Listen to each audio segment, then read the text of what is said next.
guys. Ngayon ay pinaka nakakatakot at kikilabutin kayo sa kwento ko. Okay? So let's get started. So nandito ako sa couch. Dito tayo para mas nakakatakot. Nag-aalala ako kasi baka malaglag yung dentist ko. Naisip ko gamitin talaga ako. Kung nasa work na ako, malaking bagay. So, ang kukwento ko sa inyo ay ang kwento ni ayun yung lola ko. Hindi ko nga alam kung bakit siya natutulog, hindi pa siya kumakain. So, ang kukwento ko sa inyo ay ang batang namatay sa balete. So, let's get started. Kinikilabutan din ako eh. So, isang araw, may dalawang magkasawa na hirap sila. Isang araw, nabuntis siya at nanganak siya ng babae. At may pumunta sa kanilang matanda na di ko nga alam kung babae o lalaki. Matanda siya. Sinabi kasi ito ng kaibigan ko. So, ang sinasabi ko nga, nanganak siya. Babae ang naging anak niya. Nung 1 year old na siya, hindi pa ni-reveal ng nanay nila ang may sumpa siya. Kasi, para hindi na siya matakot muli. Pero nung naging 5 na siya,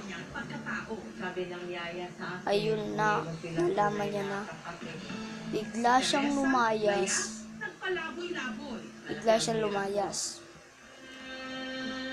At nung magkalipas ng 1 taon, di na siya nakita.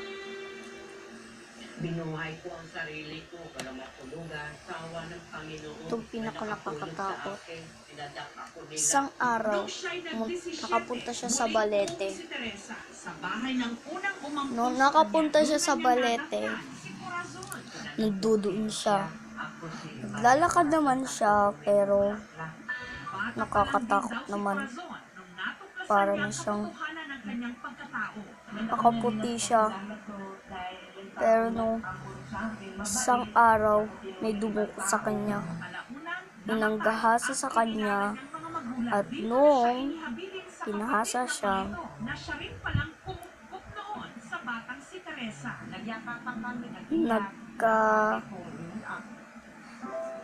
naging baliw na siya.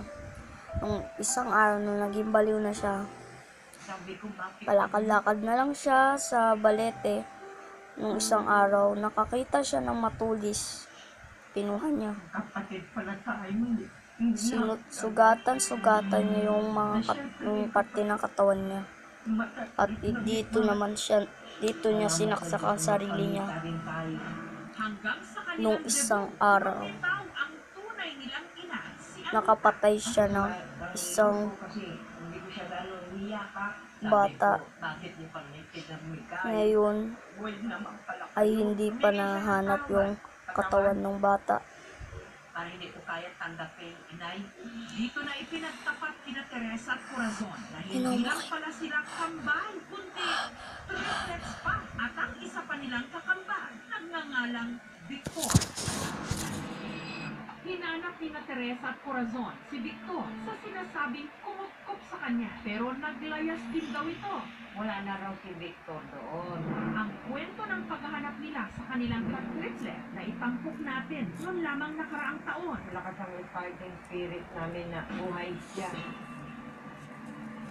Pagka-ere ng kanilang istorya, walang lumantad na Victor o kahit sino man na makapagbibigay ng informasyon tungkol sa hinahanap ilang katriplet. Hindi ko nga rin alam.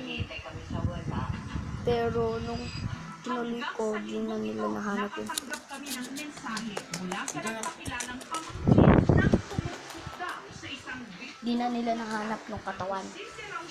At nung di na nila nahanap yung katawan, bigla na siyang namatay. Nagpakamatay siya.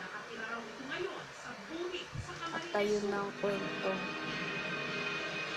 ng batang namatay sa balete. So, thanks for watching. At comment down below kung ano pang kukwento ko. So, bye-bye. And don't forget to like and subscribe and comment down below.